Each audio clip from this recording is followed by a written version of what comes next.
Launch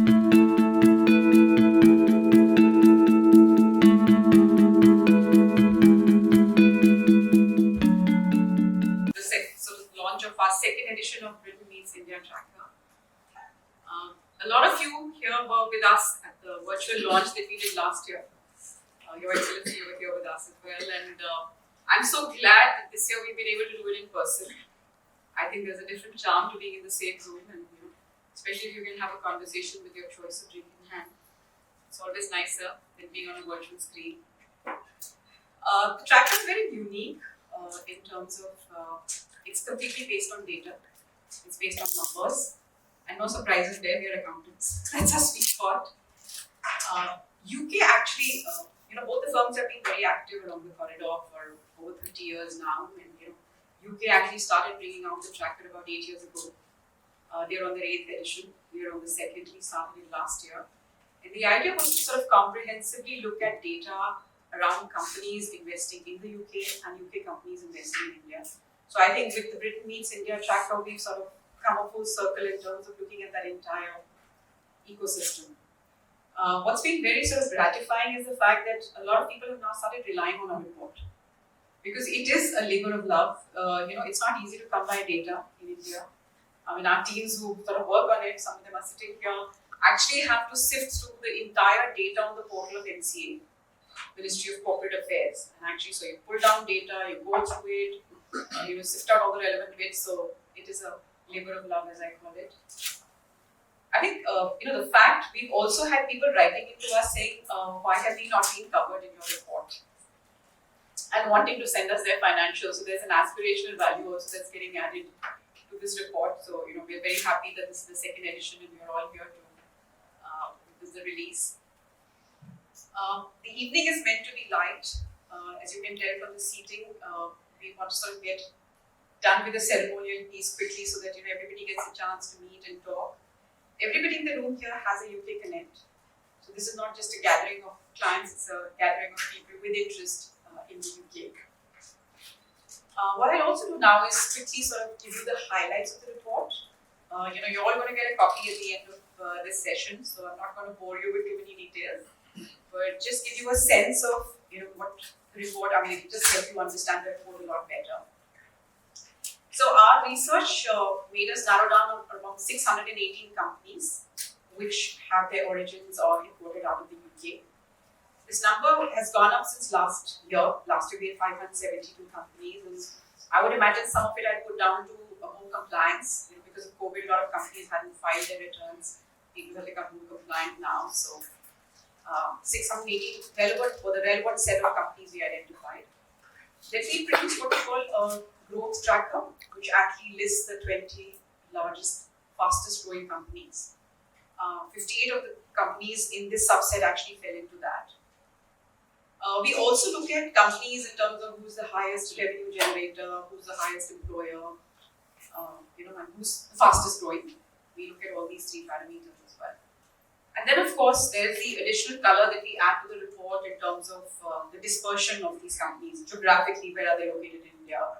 And I think this is where the DID sort of also benefits in knowing where these companies are and what are the sectors that they fall in. So that's the sort of basic data that's there, and that's the color we get. So if you look at the 618 relevant companies that we identified, you'll find, I'm not going to read out those numbers, significant numbers there in terms of turnover and the taxes that they pay. That's again, a nice number to look at because that's their contribution to our exchequer. But if you see, business services is a significant sector that we sort of roll out, and then there's industrial and technology and media. And the interesting bit is when we move to seeing the slide for the fastest growing companies, the statistics looks pretty similar. So when you look at the regional analysis here, 37% is in Maharashtra, 28% in NCR, and then of course Karnataka. And the moment we move to the fastest growing companies, you will find a very similar color. The percentages change, of course, but 29% are in Maharashtra, 24% in NCR, and 19% in Karnataka. The interesting bit is, if you notice, the business services is still sort of the most sort of growing sector, and I think that just sort of reiterates the India story in terms of people wanting to set up their COEs in India. the cost arbitrage, talent availability story still sort of holds good, and that's sort of portends well. With that, I think I'm going to ask Mr. Banerjee to sort of come and talk to us. CII, as you all know, is a partner with whom we collaborated bringing out this report.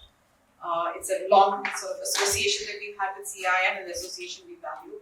So, Mr. Banerjee, if you could just come and say a few words. Thanks, Pallavi. High Commissioner Excellency, Vishesh, I saw somebody there, and all our colleagues, and Ambassador Kancha and Ambassador Kancha. So great to have you out here. Thank you very much. Great evening, and as Pallavi concluded by saying that it's getting into long years of association, I just wanted to say that yes, indeed, very, very long years, many good years of association, but next year is going to be a milestone year, it's going to be the 10th year. And therefore, we would really like to work towards meeting it. And very happy that High Commissioner himself is present here because he has been someone with whom one has been able to exchange a lot of ideas, lots of important areas of opportunities. And so this year is going to be a very, very critical year, and I'm so glad that the launch in London preceded the one which we are doing here, and it's just before a very, very well promised FTA, which we hope to see, and hopefully there are target dates, etc. And from the Indian industry and other industries, I would think that we are all looking forward to it, and there's a lot to gain from it. And from the Indian industry, we have been working very closely with our government on giving inputs as to how we should structure it. And we are very keen that this happens. We're very much committed towards it. But I really wanted to congratulate Pallavi, Vishesh, and the entire content team. Great work. And I understand when you talked about data crunching and data availability. I don't really envy the team. I know what one goes through to get that done. But it's been a great partnership with Grant Thornton, and I wanted to acknowledge that. And I hope that we would be able to also work, build qualitatively on the outcomes of this report as you were presenting, and look at certain sectors and nurture them as the opportunities in India today, as one sees it, to be really be coming from some very, very new emerging areas. And I think we would really like British companies to look at it very strongly. One of the things that we are going to be doing is as we are preparing to welcome the UK-India trade deal to be signed again, as I mentioned, Diwali is what is being proposed by both the leaders of the country, supported by both our industry. We are keen on seeing a lot more being focused on how institutions like ours are able to help and handhold British companies in India. And we would like to really work with you on that, with our presence in all states of India, 68 offices. We would really like to get involved into seeing how that facilitation is well done. And many of them, or rather all of them, are well known to us. We work very closely with them. But more importantly, what we would like to really do is to see how we can really leverage their strengths and get them more and more connected with many of our Indian companies. And so we'd really like to move towards that. Second, I just wanted to also leave with you, High Commissioner present here. This is a year for India's G20 leadership. And again, at CII, we are very fortunate to have been appointed the Secretariat for the B20 work. And we have also been appointed very recently, I understand, as Marut, correct me if I'm wrong, as the Secretariat for the Startup Team. Am I right? Yeah. Am I right? Yeah, so we are likely to be appointed. So I stand corrected. To be appointed the Secretariat for the Startup 20. But between the B20 and G20, we're working very closely with our government in terms of understanding what could be the priorities for Indian industries. And there's a lot that we can do within that scheme of things. And again, this particular report gives us deep insights onto areas where we would like to build our and like discussions on. And to conclude, I just wanted to say that we would really like to draw strength from some of the British institutions in terms of creation of certain centers of excellence in India, which would help enhance trade and bilateral investment. And we would definitely like to get working on that. But and I would really think when we take CEO's delegation, we are planning to take a very high-level, strong CEO's delegation in November of this year. We would really like to see that we come out with some tangible outcomes on projects that we can work on together. The report, which is not really a reciprocal report, because Pallavi mentioned the content of this report, which is quite different from the report that goes on Indian investment situation and tracking the employment there. But there is a catch-up. We are the second largest, we are the sixth. So next time this report could probably give some targets to British companies to really push this up. And as I mentioned to you, High Commissioner, we are also looking forward to strengthening our office in London, and your help and your support would be greatly valued, because we would like to we have been, as our former High Commissioner is aware of it, we were based out of London, but definitely we will strengthen our London office, but we are very keen to even look at opening an office outside of London, so that we can really look at it. This is one of our ideas actually to us, that just don't look at London. And so Indian delegations will be, Indian business delegations will be moving not only just in London but outside, and we will also see to it that we are going to open additional offices in the UK to see more Indian companies' engagement into Britain. So thank you very much, and once again, congratulations to the GD team for such an excellent work. It's a great collaboration. So thank you very much. Thank you, Mr. Banerjee. It's good to see endorsement of the report from both sort of collaborators here. Let me quickly introduce His Excellency Alex Ellis. Most of you have, we've seen you on media.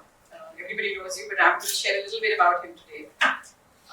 And I hope our Google search is right. He's an alumni of Cambridge. And he's a civil servant who's been an ambassador to Portugal and Brazil as well. He served as a Deputy National Security Advisor and been the Director of, and this is an interesting one, Department for Exiting the EU. I'm sure that'll make for a good conversation over a glass of wine. For his services to Her Majesty's government, he's been conferred with CMG, which is Companion of the Most Distinguished Order of St. Michael and St. George. And now the interesting bit. His India Connect actually goes back to 1918, when he came to Madhya Pradesh as a history teacher. We are aware of your love for local flavors, Indian food, cricket, and I believe you also speak a smattering of Hindi. Thoroughly. Okay, that's endorsed then. Anyway, we're absolutely delighted to have you with us. I'm so glad you could make the time, and I would now like you to address the people here. All today, I've actually just started again my Hindi lessons because they need starting again. Thank you very much, Pallavi. It's very nice to see you as well, CB. Thank you very much indeed for having me here. Congratulations to the people who did the work, and these people who did the work. Yes, well done to you. It's a really helpful source which I use and refer to sometimes to remind myself of some crucial facts. I should also say thank you very much. For the pleasure to meet you, ma'am, as well. Part of the living bridge has to be between the two High Commissioners in the two countries, I think, to make things work. On the occasional issue arises, we have that to smooth things over, calm everyone down. Very important. A familiar role. I'm delighted, by the way, to hear that thinking of expanding outside of London. Indeed, the United Kingdom is not London. It's many other things, and being more Scottish than anything else, and having all that in common with the British over there, I can only endorse other parts of the United besides London. So the report is really useful. It tells a story. It tells a story of the depth and the breadth of British investment into India, some old, some pretty new. It's interesting to see the new growth areas, renewables and the fastest growing companies, renewables company on the way, which has a UK investment through the public sector, through the British taxpayer, which is one of the investors into renewable energy in this country, and continues to be so. There's a recent announcement that BII, as it's called, CBC as it used to be known, is the BII these days, changed by the Foreign Secretary, is investing with Mahindra in their electric vehicles company, and is no doubt waiting to get some outstanding components for the auto supplies. So it tells you something about breadth of geography, breadth of sector. I agree with you. I mean, it shows you services is where the UK economy is traditionally very strong, although we have some very good high advanced manufacturing as well. Breadth of geography, not surprisingly, Maharashtra, I guess, would be the biggest one. That reflects a bit the nature of India, but many other parts of India as well. What it hints at, and what I just want to think about for a second, is the change inside the Indian economy, the speed of that change. And I think one of the things I often say when I'm talking to a public audience is how I would like more people to come from the United Kingdom to see the reality of India today. I think some of the things which Grant Thornton does in a way to try and support that and show that.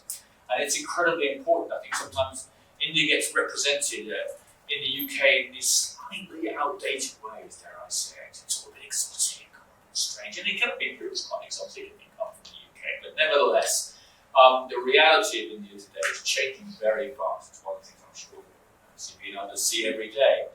And that's true in the economy. It's true to the ambitions of the economy.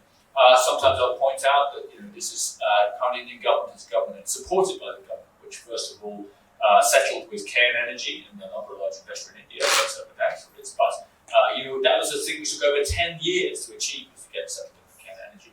For really anyone who's worked on UK-India relations. But that shows something about the will of the Indian government. Also, the support that was given for Vodafone. Probably the biggest support Vodafone in the IE has received. Vodafone has received it as a group anywhere in the world.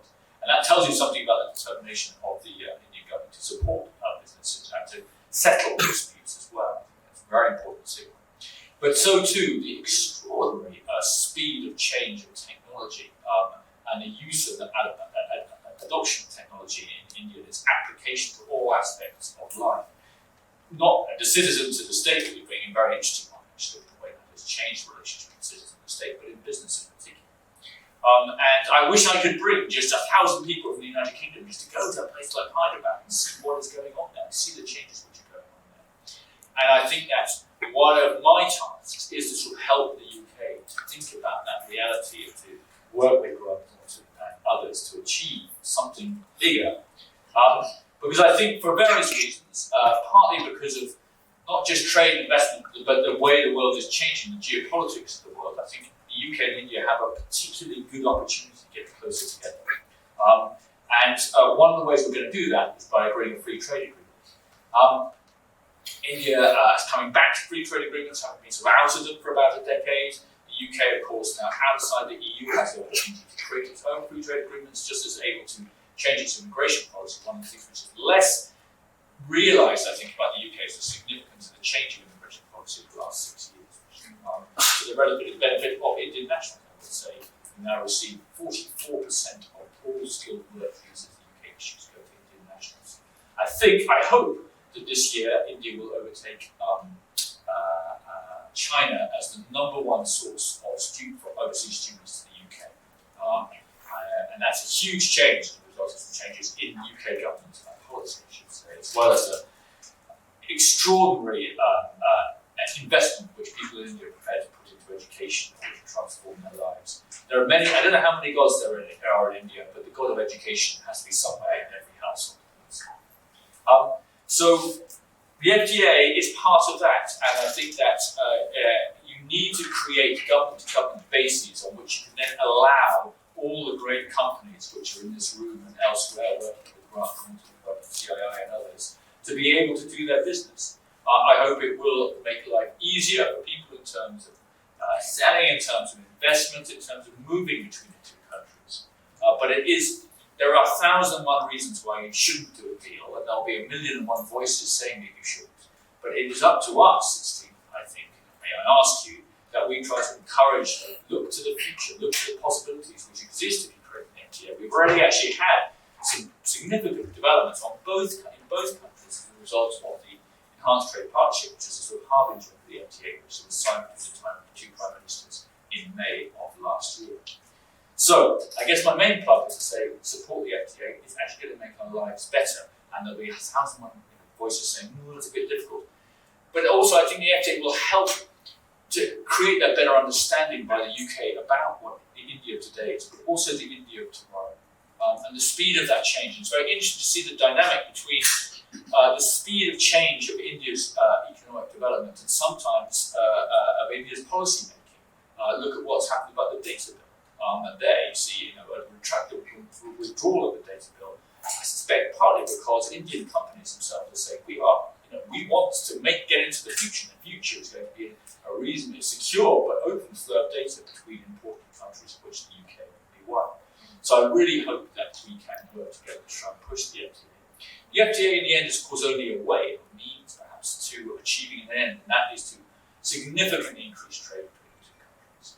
I think we underperform on trade, we perform very strongly on investments. Indian investment in the UK is rather, I can tell you, is very significant. There's a UK investment in Taiwan, CBC is still pretty big, and growing. I think that behind that trade and investment come jobs, but also the flow of talent and of ideas. And I think one of the things in the next 10 years, in what is going to be quite a disputed world, is to have greater trust, greater sharing of ideas and people, talented people between the two countries. And that is what I'm here to do. I often think I do this job for my successor. Everything takes 10 years. But you have to sow the seeds now so that you get the beautiful neem trees flourishing in 10 years' time. So thank you very much to all those who've done the work. Thank you so much for giving me the chance to say a few words. The most important thing is over the next 8 weeks that we give our voices to supporting the finalisation of the Free Trade Agreement. And here, finally, the Free Trade Agreement particularly appeals to me. I was a history teacher. I'm the son of a history teacher, the grandson of a history teacher. And the history of UK-India trade and investment is a very uncomfortable one of exploitation. Wouldn't it be great in the 75th year of India's independence to be able to rewrite that story in a way which looks forward, not to exploitation, but to joint opportunity? That is a page of history which I will always respect and understand and acknowledge, but I'd quite like to write the next chapter, and the FTA is part of it. Thank you very much.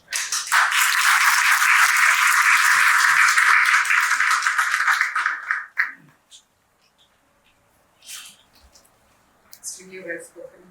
And if I can get a little tongue-in-cheek, 75 years of Indian independence, if we get somebody as the British Prime Minister who's of Indian origin, that will be another chapter of history. No, but thank you so much, and I completely agree with you. There are two Indias. We quite often say there's one India shining and then there's Bharat. Of course, Grant Content will be changing that paradigm. It is Bharat that's going to be vibrant. Absolutely fabulous to hear from you, and may I now request you and Mr. Banerjee to come to release the report. Vishesh.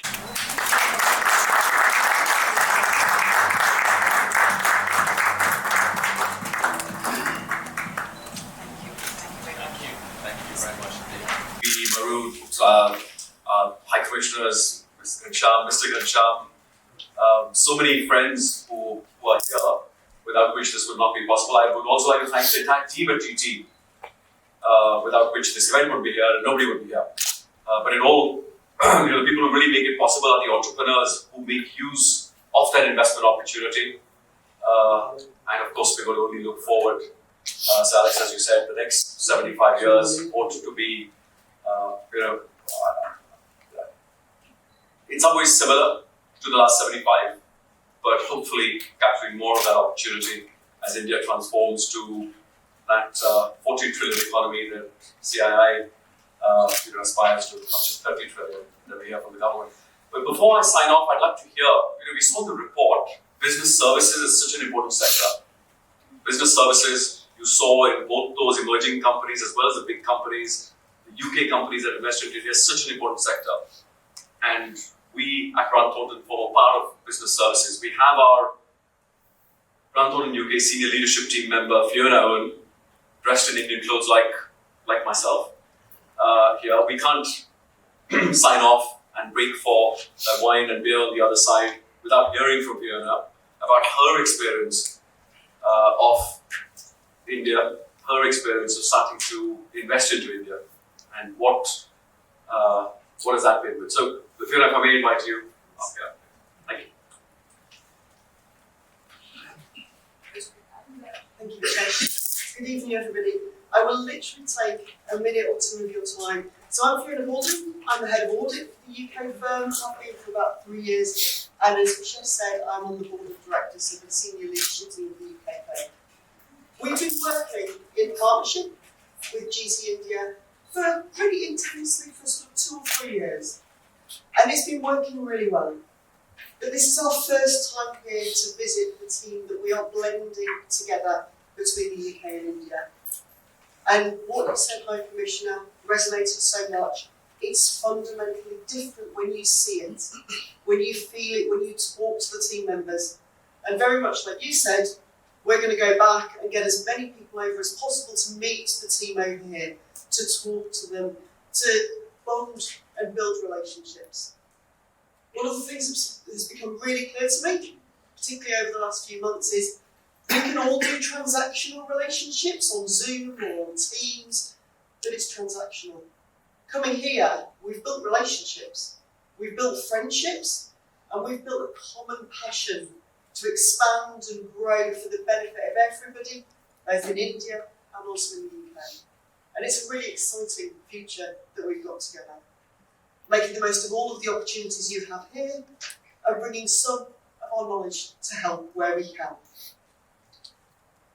It's been an amazing experience, it really has, and we look forward to taking it forward hugely, and I feel very privileged to have been invited here by Vishesh and the team, and even more honoured to be allowed to come to this evening event wearing a sari for the first time, which I'm so excited by, and there'll be lots of pictures that I'll be taking of myself later. So that was all I wanted to say. Thank you, and the High Commissioner is absolutely right. People, it's all about people, meeting people, building relationships with people. But thank you very much, and I'll hand back to Vishesh now.